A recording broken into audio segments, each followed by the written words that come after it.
Sa pagsisimula ng Season 4, Episode 1 ng Demon Slayer ay ipinakita sila Shinashugawa, Obanai, at dalawa pa habang nasa abandonado at sirang kastilyo. Sinabi pa ni Obanai na dahil daw sa malayo ang lokasyon ng kastilyo na ito, ang mga demonyo ay malayang nakakagalaw na para bang mga Panginoon. Tinanong pa niya sa isa nilang kasama na kung sigurado daw ba siya na doon dinala ang mga taga-nayon. Sumagot naman ito ng oo at sinubukan pa daw nila itong sundan at bantayan hanggang gabi ngunit wala na silang nakita na mga taga doon. Sinabihan naman siya nito na hindi iyon basta na lang mawawala at ganoon lang daw sila kadali na naloko ng mga demonyo at pagkatapos ay mayroon na naman na isang babae ang nawawala ngayon. Habang sila daw ay nagbabantay ang babae ay nawala nang hindi daw nila namamalayan at pagkatapos ay sinabihan sila ni Shinashugawa na wala naman itong maaasahan sa kanila. Pagkatapos ay itinuro ni Obanai ang halimaw na may dala sa babae at sinabi niya na hindi pa naman daw huli ang lahat. Hinabol nila ang demonyong may dala sa babae pagkatapos ay nagtungo ito sa direksyon papunta sa kastilyo. Tumingin pa ito sa kanilang direksyon at pagkatapos ay sinabi nito na dapat daw ay pinatay na niya ang mga ito kagabi pagkatapos ay pumasok ito sa isang bahay.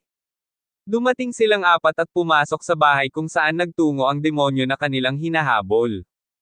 Pagpasok nila sa loob ay hindi nila namalayan na nakatago lang ang ibang mga demonyo at anumang oras ay handa na silang salakayin. Lumabas ang isang demonyo mula sa kisame at pagkatapos ay sinalakay ang isa nilang kasamahan. Pagkatapos ay tinapos naman ni Obanai ang halimaw na sasalakay sana dito, gayon din si Shinashugawa ay iniligtas din ang isa nilang kasamahan. Pagkatapos ang lahat ng halimaw na nakapaligid sa kanila ay sinalakay sila at dito nagsimula ang madugong labanan. Walang kahirap-hirap na tinatapos ni Shinashugawa ang lahat ng demonyo na sumasalakay sa kanya, gayon din si Obanai ay madali lamang din niyang tinatapos ang mga ito. Nang matalo na nila ang lahat ng halimaw ay sinabihan niya ang dalawa na umalis na at simula daw dito ay silang dalawa na lang ang magpapatuloy. Sinabi din ni Shinashugawa na nakakasagabal na din daw kasi silang dalawa kaya mas mabuti daw na umalis na muna sila. Pagkatapos ay napaisip silang dalawa at sinabi niya na parang kakaiba daw ang nangyayari ngayon sa lugar na ito. Sinabi pa niya na hindi pa daw niya na-experience ang salakayin ng mga demonyo ng sabay-sabay sa iisang lugar.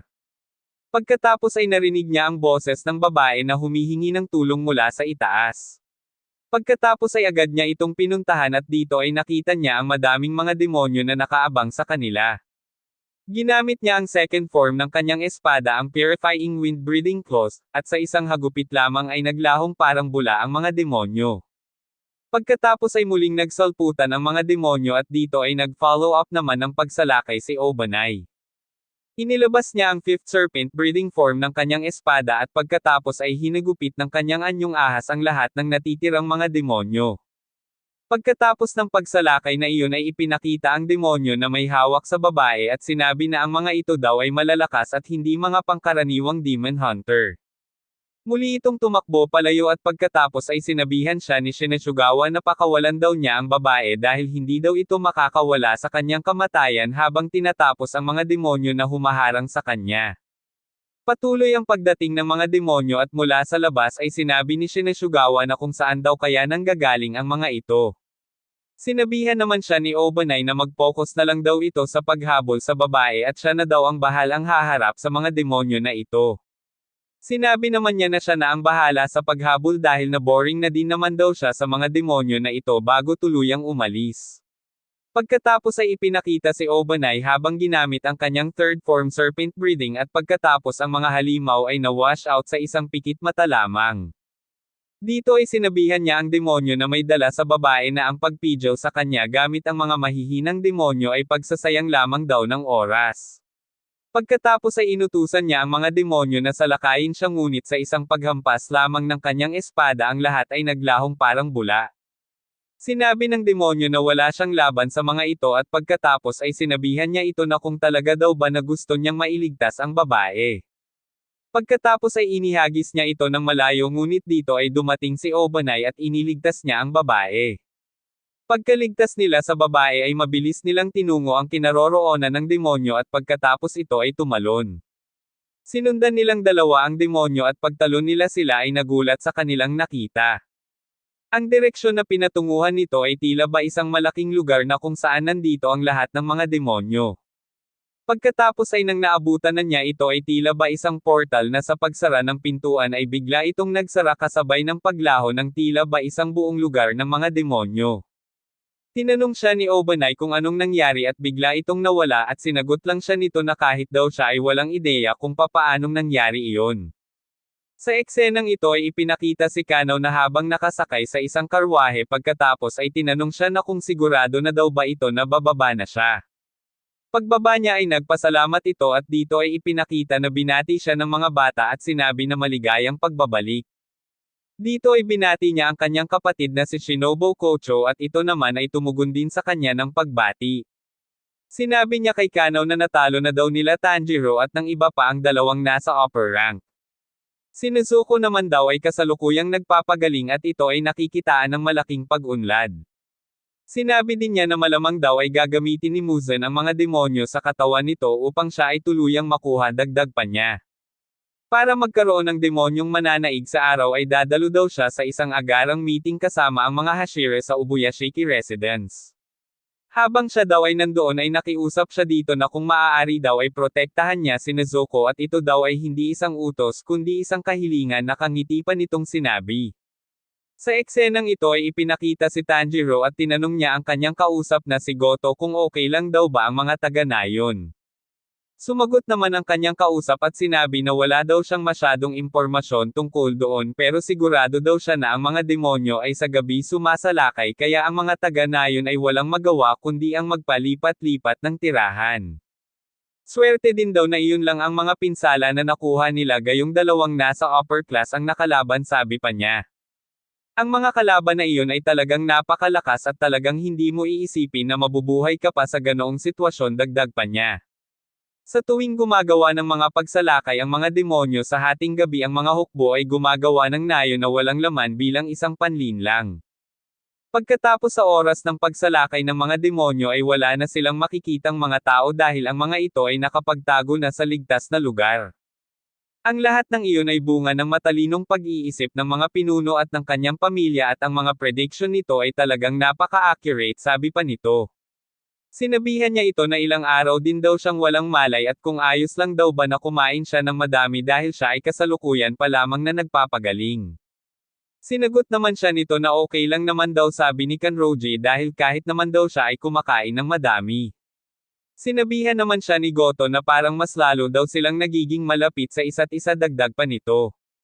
Dito ay muling nagtanong si Goto sa kanyang kapatid dahil ito daw ay gumawa ng isang bagay na hindi kapani-paniwala at sinabi na kung okay lang daw ba siya muli nitong tanong. Sinagot naman siya ni Tanjiro at sinabi na maayos naman daw siya at ito daw ay nagsisimula ng maglakad kahit pa na may araw. Hindi daw ba ito nakakaapekto ng masama sa kanya dahil isa itong demon at sinagot naman siya nito na nagkaroon naman daw ng mga eksaminasyon sa kanya, ngunit ang resulta ay hindi pa din daw niya alam. Hindi daw niya masasabi kung ito daw ba ay babalik bilang tao o mag-evolve bilang isang demonyo sabi pa niya. Sa eksenang ito ay ipinakita ang grupo ng mga Hashira at pagkatapos ay ipinakita na dumating na sila Shinashugawa at Obanai. Humingi ito ng patawad dahil sila daw ay na-late at sinabi naman ni Himejima na okay lang daw at sila ay binati nito dahil sa matagumpay daw na misyon ng mga ito. Sinabi niya dito na nabalitaan daw niya na nakipaglaban daw sa upper rank sila Kanroji at Tokito. Sumagot naman si Kanroji at sinabi na totoo daw at ang mga iyon daw ay talagang malalakas. Sinabi pa niya na akala daw nila ay hindi nila ito matatalo ngunit dahil daw sa pagtutulungan nila ay nagawa nila itong matalo dagdag pa niya. Nagtatakang sinabi naman ni Shinashugawa na siya daw ay nagseselo sa mga ito dahil kung bakit daw siya ay walang nakakaharap na malalakas na taga-upper class dagdag pa nito. Binati naman sila ni Obanai at sinabi na mabuti naman daw at hindi sila gaanong napahamak sa laban na iyon. Kinikilig naman siyang tumugon dito at sinabi na okay lang naman siya pagkatapos ay sinabi na concern din daw pala ito sa kanya. Nagpasalamat din si Tokito sa pag-alala nito at sinabi na okay lang din siya kahit na hindi pa siya full recovery. Nagpasalamat naman siya dito dahil sa kabila ng matinding laban na iyon ay walang namatay sa hanay nila. Dahil kung may isa man lang na namatay sa Hashira ang buong pangkat ay malalagay na sa alanganin dagdag pa niya. Ang makipaglaban at talunin ang dalawang malalakas na taga-upper rank ay isang himala na wala sa kanilang namatay, dagdag pa niya. Tinanong naman sila ni Shinobu kung papaanong napakabilis ng kanilang recovery sa laban na iyon. Dito ay sinabi naman ni Giyo na ang master na daw siguro ang bahalang magpaliwanag ng tungkol sa bagay na iyon, sabi pa niya. Dito ay ipinakita na dumating si Amane at humingi ng paumanhin para sa kanilang paghihintay para sa urgent meeting na ito. Siya daw ang magiging representative ni Kagaya sa magaganap na meeting na ito. Humingi na din siya ng paumanhin dahil baka sa mga susunod na mga meeting ay hindi pa din ito makapunta dahil sa hindi magandang kondisyon ng kanyang kalusugan, dagdag pa nito. Sumagot naman siya na naiintindihan daw nito at hinihiling daw niya ang mabilisang pag-recovery ng kalusugan nito. Sa pagsisimula ng kanilang meeting ay sinabi nito na sigurado daw ito na narinig na nila ang balita tungkol sa demonyong kayang humarap sa liwanag ng araw. Malamang na magbabago daw ang layunin ni Muzan at sigurado na kukunin niya ito para malaman ang sekreto at nang sa ganon ay magawa din niya sa kanyang sarili ang lumabas sa liwanag ng araw at sigurado na ang digmaan ay papalapit na, dagdag pa niya. Habang nasa labanan daw sila sa pagitan ng upper rank 4 and 5 at sa pagitan nila Kanroji at Tokito ay nakarating daw sa kanila ang balita tungkol sa mga natatanging pattern ng mga marka. Tinanong niya ang mga ito kung ano ang mga nangyari o kung mayroon daw bang kondisyon para lumabas ang mga marka. Ipinaliwanag pa niya noong panahon daw ng Sengoku ay mayroon daw mga swordsman na halos matalo na si Muzan sa isang labanan. Ang lahat daw ng mga ito ay mayroon ding natatanging mga marka na similar sa Demon Crest. Nagulat ang mga ito sa narinig at dito ay sinabi niya na alam daw pala nito ang tungkol sa mga haka-haka na iyon, ngunit ang mga iyon ay talagang totoo, sabi pa niya. Sinabi naman ni Shinashugawa na ang kwento daw na iyon ay ngayon pa lamang daw niya narinig. Mayroong mga tao na pilit na itinatago ang katotohanan kaya naman hanggang sa ngayon ay hindi pa din maipaliwanag kung saan nagmula ang alamat ng marka. Magkaganoon pa man ay mayroong isang bagay lamang ang naiwang nakasulat ng malinaw. Kapag lumitaw ang isang minarkahan ay lalabas din ang marka sa iba pang nakapaligid dito. Ang lahat daw ng kanilang sinabi ay nakalahad sa libro ng Swordsman of the First Breeding. Ang unang tao daw na nagkaroon ng ganitong marka sa henerasyon na ito ay hindi sa Hashira nagsimula kundi kay Tanjiro, sabi pa niya. Pagkatapos nito ay dalawa sa mga taga-Hashira ang nagkaroon ng natatanging marka na ito, dagdag pa niya. Dito ay nakiusap sila kanila Kanroji at Tokito kung papaano mapapalabas ang natatanging marka, sabi pa niya. Sinabi ni Kanroji na noong una daw ang pakiramdam daw niya sa kanyang katawan ay napakagaan, pagkatapos ay inisip niyang mabuti kung ano ang sumunod na nangyari ngunit hindi na niya ito maipaliwanag. Para may masabi lang ay nagbanggit siya ng mga salitang hindi naman maintindihan ng lahat kaya nagmukha lang tuloy siyang tanga sa mga pinaggagawa niya. Napatingin na lang sa kanya ang ibang Hashira at ang iba ay napailing pa dahil sa nakakahiya nitong ginawa. Dito ay ipinaliwanag naman ni Tokito ang kanyang karanasan tungkol sa natatanging marka na ito. Noong una daw ay hindi niya ito pinapansin dahil abala pa siya sa pakikipaglaban. Ngunit nang ibinalik daw niya sa kanyang isip ang mga pangyayari at dito ay na-realize daw niya ang ilang mga pagbabago. Noong nasa labanan daw siya ng mga oras na iyon siya daw ay nalason at hindi na makagalaw. Noong sinubukan daw niya na pabagalin ang pagdaloy ng dugo para bumagal ang epekto ng lason at dito ay nakita daw niya ang isang bata na halos mamatay na. Pagkatapos ay nagbalik sa kanya ang lumang alaala, pagkatapos ay hindi na niya nakontrol ang kanyang sarili dahil sa labis na galit. Ang pagtibok ng kanyang puso ay halos umabot ng 200 kada segundo at ang temperatura ng kanyang katawan daw ay umabot na sa 39 degrees Celsius, sabi pa niya. Tinanong naman siya ni Shinobu na kung papaano daw siya nakagalaw sa ganoong sitwasyon kung ito ay maaaring maging banta sa kanyang buhay, tanong pa nito. Sinabi niya na sa palagay niya na ang pagkakaiba sa pagitan ng nagkaroon ng marka at sa mga taong walang marka ay ang sitwasyon na kung ikaw ba ay mamamatay o hindi. Tinanong naman siya nito na kung papaano daw niya na sigurado na ang kanyang temperature ay umabot sa 39 degrees Celsius.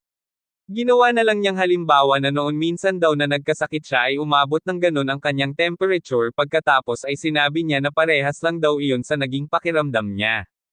Sinabi ni Shinashugawa na kung ganoon lang daw ba talaga iyon kadali na mapalabas, tanong pa nito. Sinabihan naman siya ni Tomioka na naiinggit daw ito sa pagiging simple nito mag-isip para sabihin na ganoon lang daw iyon kadali at binalingan naman siya nito at tinanong kung may sinasabi daw ba siya. Kung ganoon daw kahit sino sa Hashiras o kahit sa kanila man ay maaari magkaroon ng natatanging marka at ito naman ay sinang-ayunan ni Himejima. Bago magtapos ang kanilang pag-uusap ay sinabi ni Amane ang patungkol sa training na magaganap para sa mga piling may mga marka at para naman sa mga nakitaan na ng marka ay wala na silang ibang pagpipilian kundi ang sumunod. Dito ay nagpaalam na si Tomioka na mauuna na daw siyang umalis ngunit pinigilan siya ni Shinichagawa at sinabi na mayroon pa daw na pag-uusapan ang mga Hashira. Sinagot naman niya ito at sinabi na maaari naman daw nilang pag-usapan iyon nang wala siya sabi pa niya. Sinagot naman siya ni Obanai na kung ano daw ba ang ibig nitong palabasin, at sinabihan siya na isa din siyang Hashira kaya kailangan niya na makinig. Baka naman daw kaya ito nagmamadali na umalis dahil gusto na nitong masimulan ang kanyang pag-training sa lalong madaling panahon kaya gusto na nito na umalis agad dagdag pa niya. Sinabihan din siya ni Shinobu na bakit hindi daw niya ipaliwanag kung ano ang nasa isip niya para hindi nagugulo ang ibang mga miyembro. Sinagot lang niya ang mga ito na dahil siya daw ay iba sa kanilang lahat at ang sagot na ito ay hindi nagustuhan ni Shinichagawa. Pinigilan naman siya ni Kanroji at nakiusap na huwag daw silang magsimula ng away at kung maaari daw ay pag-usapan na lang ito ng maayos. Ngunit hindi ito nakinig sa kanya at nang akmang hahawakan na niya ito sa balikat ay biglang iginalaw ni Himejima ang kanyang mga kamay at ang mga ito ay napatigil. Sinabihan niya ang mga ito na kung maaari daw ay bumalik sila sa kanilang mga pwesto at siya ay mayroon daw proposal na sasabihin. Ibinalik ang eksena kay Tanjiro kung saan ay binigyan siya ng pagkain ni Goto at tinanong ito kung nasaan na daw ba ngayon ang tatlong babae at ang kanyang kapatid. Sinagot naman siya nito na hindi niya daw alam baka daw magkakasama sila na naglalaro dahil wala naman daw kritikal na nangyari sa mga iyon. Pagkatapos ay ipinakita si Zenitsu habang tinatanong ni Kiyo kung tapos na ba daw ba ang kanyang mission. Nilapitan siya ng tatlong bata at pagkatapos ay muling binati at natuwa naman si Zenitsu at sinabi na nakaka-touch naman daw at talagang binati pa sila ng mga ito ng personal. Pagkatapos ay ikinwento niya ang lahat ng nangyari sa mission na naganap at pagkatapos ay hinaluan niya ng kaunting pagyayabang ang pagkwento sa mga bata na ito. Pagkatapos ay lumabas si Kanzaki at nakita niya ito at binati din siya nito sa kanyang matagumpay na mission. Pagkatapos ay tumugon naman siya na kung na-miss daw ba siya nito at muli naman itong sumagot ng hindi naman daw masyado. Dito ay lumabas si Nezuko at binati din siya nito sa kanyang mission. Dito ay sobrang nagulat siya dahil sa nakita niya dahil nga si Nezuko ay isang demonyo at dapat ay nasunog na ito sa liwanag ng araw ngunit hindi ganun ang nangyayari. Bagkus ay napalitan ito ng saya at binati niya ito at sinabi na madaya daw siya dahil hindi na siya naaapektuhan ng araw at sinabihan siya na mas lalo daw siyang gumanda sa liwanag ng araw dagdag pa niya. Sinabihan pa niya ito na kung papayag lang daw ito na magpakasal sa kanya ay ipagluluto daw niya ito ng sushi at susundin ang lahat ng utos nito. Ngunit nang tinawag siya nito sa pangalang Inuzuki ay biglang nag-iba ang kanyang mukha at pabirong sinabi na nasaan na daw ba ang mukhang baboy na iyon nang maturuan daw niya ng leksyon sabi pa niya. Ipinakitang muli sila Tanjiro habang nag-uusap at dito ay naitanong ni Goto kung nasaan nga daw ba si Inuzuki ngayon. Sinagot naman siya nito na kasama daw siya kanina ni Nezuko at dito ay ipinakita na tinuturuan ni Inuzuki ng banggitin ng tama ang kanyang pangalan. Tungkol sa bagay na iyon ay medyo nagkaroon daw kasi ng problema sa memorya si Nezuko kaya ang pangalan ng iba nilang kaibigan ay medyo nakalimutan niya kaya daw siguro siya tinuturuan nito sabi pa niya. Sumagot naman si Tanjiro na hindi daw niya alam ang tungkol sa bagay na iyon sabi pa niya. Habang sila ay nag-uusap ay dumating si Hotaru at tinanong siya nito kung okay lang daw ba siya kasi mukhang hindi daw sabi pa niya. Lumapit ito sa kanya at ibinigay ang kanyang espada at ito naman ay masayang kinuha ni Tanjiro at pinasalamatan niya ito dahil sa pagtago at pagprotekta nito sa kanyang espada. Nang inilabas niya ito ay namangha siya dahil ibang-iba na daw ito sa dati nitong anyo. Sinabi naman nito na ang steel daw na ginamit niya para dito ay pagmamayari ng isa sa pinakamahusay na swordsman sa kasaysayan. Inilagay daw niya ang kanyang puso sa muling pagbuo nito at ang layunin ng dating may-ari ng steel na ginamit niya para dito ay nangako na papatayin daw niya ang lahat ng mga demonyo. Magkaganoon pa man hindi niya inilagay ang pangalan ng dating may-ari bagkus ay isang letro lamang ang ginawa niya. Pagkatapos ay sinabi niya dito na ibinigay niya ang lahat para sa espadang iyan kaya dapat daw ay madala niya ito sa Mid-Arashi Dango sa kahit anong paraan pagkatapos ito ay tuluyan ng umalis. Dito ay ipinakita si Inuzuki na bigla na lang pumasok galing sa bintana kaya sila Tanjiro at Goto ay nagulat. Sinabihan pa siya nito na may pintuan naman bakit kailangan na sa bintana pa dumaan sabi pa ni Goto. Dito ay sinabi niya na magkakaroon daw ng joint strength program at ito ay malapit nang mag-umpisa. Ang lahat daw ng mga malalakas na kalalakihan ay pinagtipon lahat at bibigyan ng pagsasanay dagdag pa nito. Pagkatapos ang eksena ay bumalik sa mga Hashira na nag-meeting at dito ay sinabi ni Himejima na ang lahat ay nakahanda na para sa training na magaganap. Sinabi pa nito na kung maaari daw ba na simulan na nila ito pagkalipas ng 3 araw dahil kailangan daw nila magmadali dahil hindi daw nila alam kung ano ang tumatakbo sa utak ni Muzan dagdag pa nito. Malamang daw na ang mga demonyo ay mag-focus sa paghuli kay Nezuko upang ito ay masiyasat. Sa naganap na laban daw sa Swordsman Village ang bilang ng mga demonyo ay mas kakaunti kaya dapat nilang samantalahin ang pagkakataon para makapag-training. Sobrang napaka-importante daw ng kanilang oras para sa Hashira training kaya gawin daw nila ang nararapat sa pinakamabilis na paraan sabi pa nito. Dito ay sinabihan siya ng lahat na wala daw itong dapat na ipag-alala dahil silang lahat daw ay gagawin ang lahat para sa Hashira training na magaganap sabi pa ng mga ito. Dito ay ipinakita na nag-uusap sila Tanjiro at Zenitsu at dito ay sinabi niya na kakadating pa lang daw niya galing sa mission tapos mag-training daw agad reklamo pa nito. Sinabihan naman siya ni Tanjiro na magandang balita daw iyon ngunit sinabihan naman siya nito na hindi daw iyon magandang balita kundi isang bangungot. Sinabi naman niya na ang pakikipag-sparring daw sa mga Hashira ay isang magandang pagkakataon para mas mabilis na lumakas. Kapag napalaban ka sa taong higit na mas malakas pa sa iyo at ito ay iyong natalo maa-absorb mo ito at ikaw ay higit na mas lalakas pa kumpara sa dati sabi pa niya. Kung ganoon lang din naman daw ito mag-isip ay simula daw sa araw na ito ay hindi na sila magkaibigan pabirong sabi pa nito. Bago ito umalis ay nagpasalamat siya dito dahil sa tulong na ibinigay daw nito sa kanya noong huling laban. Dahil daw sa Thunder Trick na itinuro nito sa kanya ay matagumpay daw niya natalo ang isa sa mga upper rank dagdag pa nito. Hindi man daw siya kasing bilis nito magkaganoon pa man daw ay malaki ang naitulong nito sa laban na iyon dagdag pa niya. Minsan ang connection daw sa ibang tao ay malaki ang naitutulong, kaya sa training daw na magaganap ay inaasahan niya na sila ay mas lalo pang lalakas sabi pa niya. Sa eksenang ito ay ipinakita ang ilang mga kalalakihan habang nagsasagawa ng mga pagsasanay. Sinabihan sila ni Tengen na papaano daw sila tatagal sa labanan kung ganyan ang ipinapakita nila. Ang mga demonyo ay malalakas kaya dapat ay tapatan nila ang lakas ng mga ito at huwag daw silang parang mga lampa. Ang training daw ng Hashira ngayon ay mas mahigpit kumpara sa dati sabi pa ng mga babae na nakakita sa kanilang ginagawa. Pero mas gusto daw nila nakikita si Tengen habang active sa ginagawa niya dagdag pa ng mga ito. Sinabihan siya ng isang babae na wag naman daw niya masyadong pahirapan ang mga baguhan at sinabihan niya na kailangan na gawin niya ang mga ito bago niya ito turn over sa Hashira.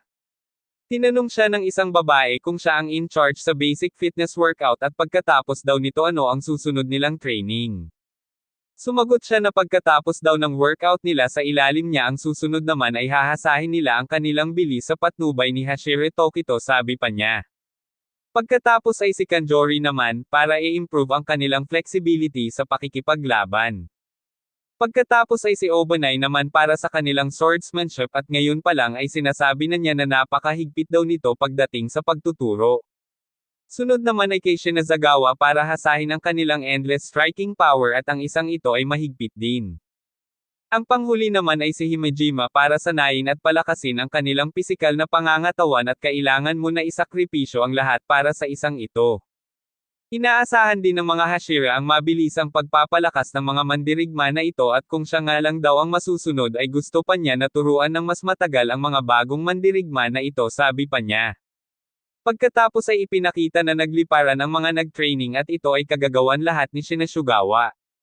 Pagkatapos ay sinabi nito na hanggang dito lang daw ba ang makakaya ng mga ito, mga mahihinang nilalang dagdag pa niya. Pagkatapos ay ipinakita si Kanroji at ang mga nag-training ay parang natatakot sa kanya at sinabi niya na kailangan daw nilang galingan. Pagkatapos ay muling ipinakita na naglipara na naman ang mga ito at si Obanai naman ang may kagagawan. Pagkatapos ay ipinakita si Tokito habang nakikipag-sparring sa isa sa mga ito at sinabi na kailangan nilang mag-focus sa lahat ng pagkakataon.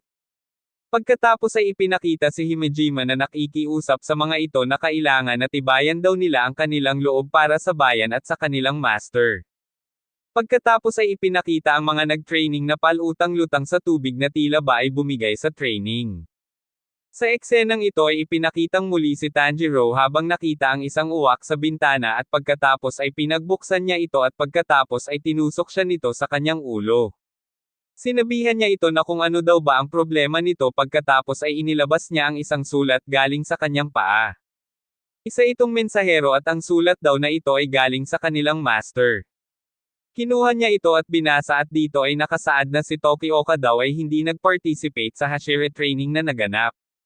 Dito ay ipinakita si Amane habang kinakausap ang kanilang master na si Kagaya. Dito ay sinabi niya na ang special training daw ng Hashira ay nagsimula na para paghandaan ang nalalapit na digmaan. Ang mga ito daw ay handang gawin ang lahat para tuparin ang kalooban at handang mamatay para sa ikatatagumpay ng kanilang hangarin. Tumugon naman ito at nagpasalamat sa lahat ng sakripisyo na ginawa nito para maipatupad ang kanilang hangarin. Sa eksenang ito ay ipinakita si Tamayo habang kausap ang mensahero na uwak ni Kagaya. Sinabi nito na lubha daw delikado na iwan na nakabukas ang mga bintana sa ganitong oras ng gabi at sinabi na ang kakayahan daw nito sa pagtatago ay kahanga-hanga. Tinanong niya ito kung paano daw niya nalaman ang kanyang kinaroroonan at sumagot naman ito na sa pamamagitan daw ng koneksyon sa mga tao. Sinabi pa nito na huwag daw itong mag-alala dahil wala naman daw itong masamang intensyon sa kanya. Tinanong niya ito na kung ganoon daw ay ano ang pakay niya sa kanya. Sumagot naman ito na dahil ito daw ay walang tiwala sa kanya at ang mga ikilos daw niya ay kahina-hinala sabi pa nito. Hindi daw niya magawa na magtiwala agad dito, tulad ng ginawa ni Tanjiro na mabilis na nagtiwala sa kanya dagdag pa nito. Muli na naman niya itong tinanong kung ano daw ba talaga ang tunay na intensyon nito dahil hindi daw ito magsasayang ng panahon kung hindi mahalaga ang pakay nito. Sinagot naman siya nito at sinabi na mayroon daw isang Demon Corp na maraming alam tungkol sa Demon Body Pharmacology. Gusto daw nila na pag-aralang mabuti ang transformation ni Nezuko kasabay ng isang Demon Corp na ito.